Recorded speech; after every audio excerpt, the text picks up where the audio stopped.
आइए शुरुआत करते हैं सी सेट 2022 का जो पेपर है। 10 क्वेश्चन 21 से लेकर के 30 तक का करेंगे। तो पहले देखते हैं क्वेश्चन नंबर 30 पैसेज क्या बोलता है, पहले उसको पढ़ लेते हैं। तो पैसेज है कि in some places in the world the productivity of staples such as rice and wheat has reached a plateau. Neither new strengths nor fancy agrochemicals are raising the yields, nor is there much unfarmed land left that is suitable to be brought under the plow. If global temperature continues to rise, some places will become unsuitable for farming. Application of technology can help overcome this problem. Agriculture technology is changing fast. Much of this change is brought about by affluent farmers in the West stock Americas. Techniques developed in the West are being adopted in some places to make tropic crop more productive. Technology is of little use if it is not adopted in the developing world. That applies as much as to existing farming technique as it does to the latest advance in genetic modification. Extending to the smallholders and subsistence farmer of Africa and Asia, the best of today's agriculture practice in such simple matters as how much fertilizers to apply and when, much lead to a greatly increased availability of food nor immunity. So would things like better roads and storage facility to allow for the carriage of surpluses to make and reduce wastage. चलिए ठीक है, पैसे समझ में आ गया है। मैं ज़्यादा एक्सप्लेन नहीं करूँगा, I am not a teacher of English, फिर भी मैं आपको सॉल्व करने की कोशिश कर रहा हूँ। तो चलते सीधे क्वेश्चन की तरफ। Based on the above passage the following assumptions have been made. Development of agriculture technology is confined to developed country. ऐसा हमको कहीं नहीं मिला कि सिर्फ डेवलप्ड कंट्री में कॉन्फाइंड है, ये अंडर डेवलप्ड कंट्री में भी चल रहा है। तो आपका जो ये असम्पशन हमको लगता है रॉन्ग है। Agricultural technology is not adopted in developing country, भी बात नहीं है, डेवलप कंट्री भी तो अडॉप्ट कर रहे हैं, इसलिए ये भी गलत है। तो which of the assumption is are valid, कोई तो वैलिड नहीं है, तो neither one neither two, D कर दो सही। और क्या देखिए नेक्स्ट क्वेश्चन क्या है। क्वेश्चन नंबर 22 वही पैसेज को बेस पर हमारा पास क्वेश्चन है। Based on the above passage the following assumptions have been made. Poor countries need to bring about change in their existing farming technique. Developed countries have better infrastructure and they waste less food. Which of the above assumptions are valid? Poor countries need to bring about change in their existing farming technique. मेरे ख्याल से दोनों ही सही है, सी is correct answer. आई तो poor countries ये भी ठीक है, ये भी ठीक है, दोनों ही सही लग रहा है। Which of the above assumptions are valid, दोनों ही वैलिड है। चलिए नेक्स्ट देखते हैं। Based on the above passage the following assumption have been made. Growing enough food for future generation will be challenge. Growing enough food challenge तो नहीं होगा क्योंकि हमारे पास टेक्नोलॉजी है, उसको ओवरकम कर लेंगे, तो मैं इसको क्रॉस कर देता हूँ। Corporate farming is viable option for food security in poor countries. भाई कॉरपोरेट को दूरी रखिए। Which of the above assumption is are valid, मेरे ख्याल से दोनों में से कोई वैलिड नहीं है, डी को करेक्ट कर दिए। चलिए next 24 number. The letter A B C D and E are arrange in such a way that there are exactly 2 letters between A and E, how many such arrangement is possible. देखिए A और ई के बीच में 2 letter है ना, और total मेरे पास कितना 1 2 3 4 5 है, 4 व 1 लेटर यहाँ भी होगा, तो इसका मतलब 3 का कम्बिनेशन 2 के साथ होगा तो वो हो जाएगा 6। फिर ये दोनों इंटरचेंज करेगा, इधर इधर आ जाएगा तो फिर 6 हो जाएगा, ठीक है ना। उसके बाद में ये भाई साहब भाग के यहाँ पर आ जाएंगे, है ना, तो फिर हमारे पास 6 और 6 मिल जाएंगे, तो टोटल 24 होगा। I hope 24 is correct answer. बहुत आसान सा क्वेश्चन था, इसमें ज़्यादा कुछ सोचने वाली बात नहीं है। आपको नहीं समझ में आता फ़ोन करके हमसे पूछिए कैसे होता है, ठीक है। नेक्स्ट क्वेश्चन देखते हैं।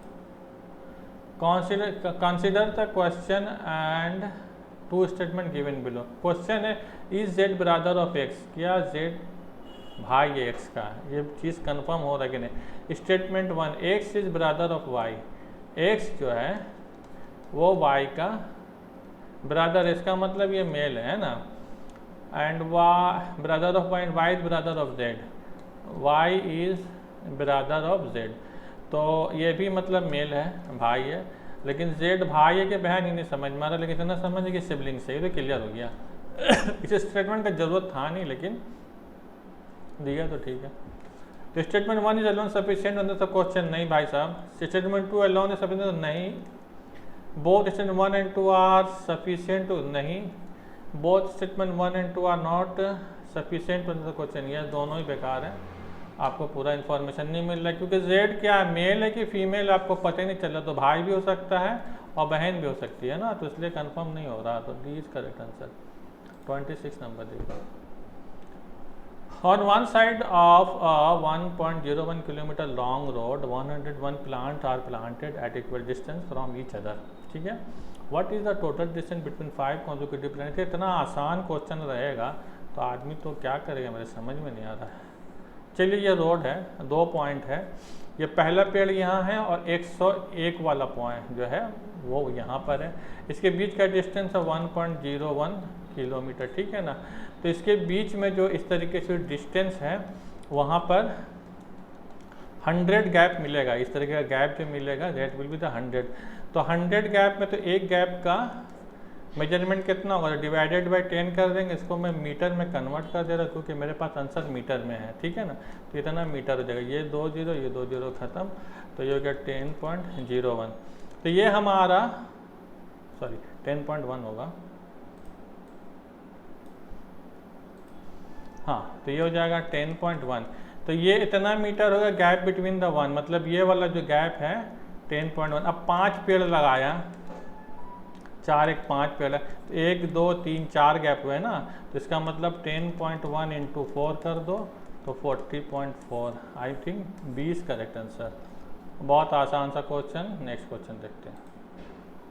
27 A, B and C are 3 places such that there are 3 different roads from A to B, 4 different roads from B to C and 3 different roads from A to C. In how many different ways can one travel from A to C using this road? यार ये तो लग ही नहीं रहा है कि UPSC का question है, इतना आसान क्वेश्चन अगर दे देगा। यहाँ से 3 रोड है, सी जाने के लिए 4 रोड है और फिर ए से सी, यही तो है। अब ए को अगर वाया बी जाना होगा तो हर रोड 3 और 4 ऑप्शन है, मतलब 3 इंटू 4 इज इक्वल टू 12 हो गया। और ए से सी जाएगा तो 3 ऑप्शन है, तो 3 को जोड़ दो 15, 15 is correct answer. 28 number, A has some coins, he gives half of the coins and 2 more to B. B gives half of the coins and 2 more to C. C gives half of the coins and 2 more to D.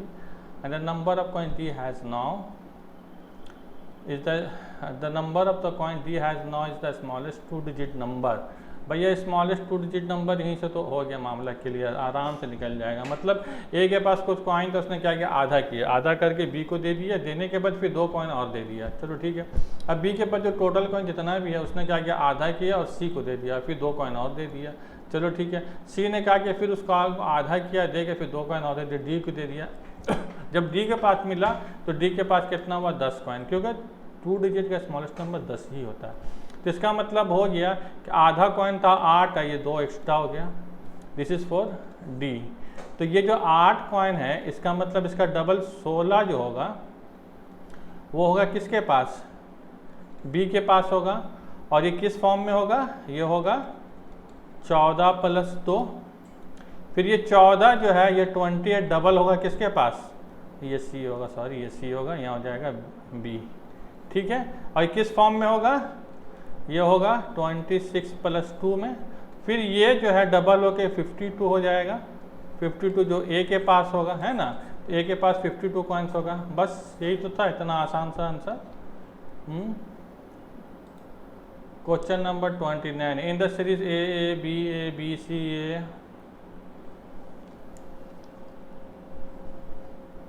Which letter appears at the 100th place.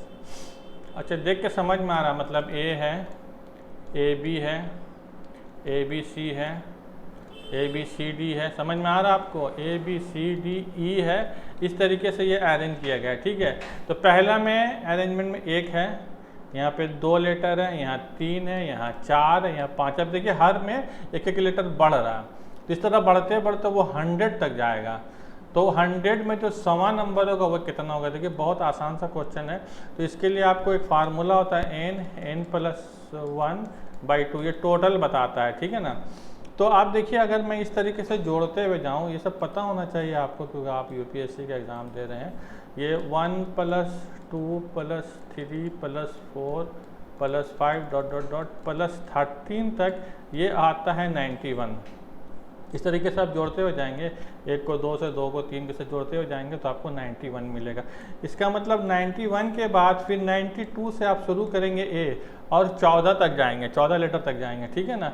लेकिन चूंकि आपको 100वां number पता करना है, 100वां number पता करना है, तो ए से 100 के बीच में क्या है? टोटल फर्क आ रहा है 9 का, मतलब यहाँ पर 9वां लेटर होगा ना, 9 लेटर।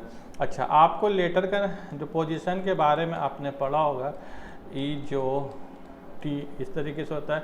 ई का मतलब होता है 5, जे का मतलब होता है 10, 15 और क्या होता है? ये होता है 20, ये होता है 25, है ना। तो अब ये 9वां नंबर देखिए, जे है 10वां नंबर, तो जे के पहले आता आई, मतलब आई इज करेक्ट आंसर। आपको समझ में आया? बहुत ही आसान सा क्वेश्चन था। नहीं समझ में आया तो व्हाट्सएप में हमसे पूछिए। नेक्स्ट क्वेश्चन देखते हैं।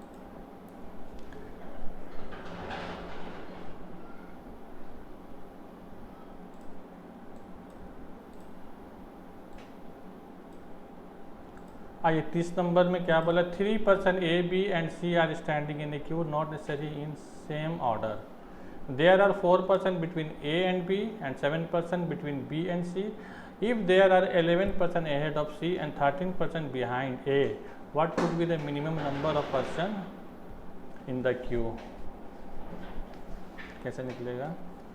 अच्छा, आपने गाना सुना होगा, तीतर के दो आगे तीतर, तीतर के दो पीछे तीतर, आगे तीतर पीछे तीतर, बोलो कितने तीतर। अगर इस गाने का इसको अगर आपने सॉल्व कर दिया होगा तो ये क्वेश्चन भी सॉल्व हो जाएगा, ठीक है ना। तो चलिए मैं करता हूँ पहले। ए एंड बी के बीच में 4 है, तो ये हो गया ए और बी, इसके बीच में 4 लोग हैं, चलिए ठीक है। उसके बाद बोलता है बी एंड सी के बीच में 7 लोग, तो सी को मैं यहाँ नहीं ले सकता, इसलिए कि सी को मैं अगर 7 यहाँ तो नंबर ऑफ द पर्सन ज़्यादा हो जाएंगे, है ना। तो इसलिए सी को मुझे इधर बैक में लेना पड़ेगा, ठीक है। अब चूंकि बोला 7 है तो 4 और 1 5 तो है, तो यहाँ पर 2 लोग आ रहा हो जाएंगे, तो 2 और 1 3 और 4 7, तो बी एस सी के बीच में 7 लोग हो गए, समझ में आ गया। अब देखते आगे क्या, 13 बिहाइंड ए के पीछे 13 है ना। इससे पहले if there are 11 person ahead of C, अच्छा सबका फेस इस तरफ है, ये बात समझ देखिएगा, है। तो सी के आगे 11 लोग हैं, तो 11 लोग हैं मतलब 2 और 1 3, 3 और 4 7, 7 और 1 8, तो यहाँ पर मतलब ये हुआ 8, 3 लोग और रहेंगे तो 11 हो जाएगा ना। सी के आगे 2 और 1 3, 3 और 4 7 8 13, ठीक है, 3 आगे हो जाएंगे। उसके बाद बोलता है 13 बिहाइंड ए के पीछे 3 है, तो 2 और 1 3, तो यहाँ पर हो जाएंगे 10 लोग। अब सबको जोड़ दीजिए, देखिए 10 और 1 11, 11 और 2 13, 13 और 1 14, 14 और 4 18, 18 1 19, 19 और 3 22, टोटल 22 लोग। 22 इज करेक्ट आंसर। यस, बहुत ही आसान सा क्वेश्चन था सीसेट का, मैंने 10 सवाल आपको सॉल्व कर दिया। आई होप आपको समझ में आया होगा। नहीं समझ में आया है तो हमारे कमेंट बॉक्स में लिखिए, मैं कोशिश करूँगा आपको समझाने के लिए। तो तब तक के लिए बाय बाय, मिलते हैं फिर नेक्स्ट वीडियो में, और वहाँ पर फिर 31 से लेकर 40 क्वेश्चन को सॉल्व करेंगे। Thank you very much.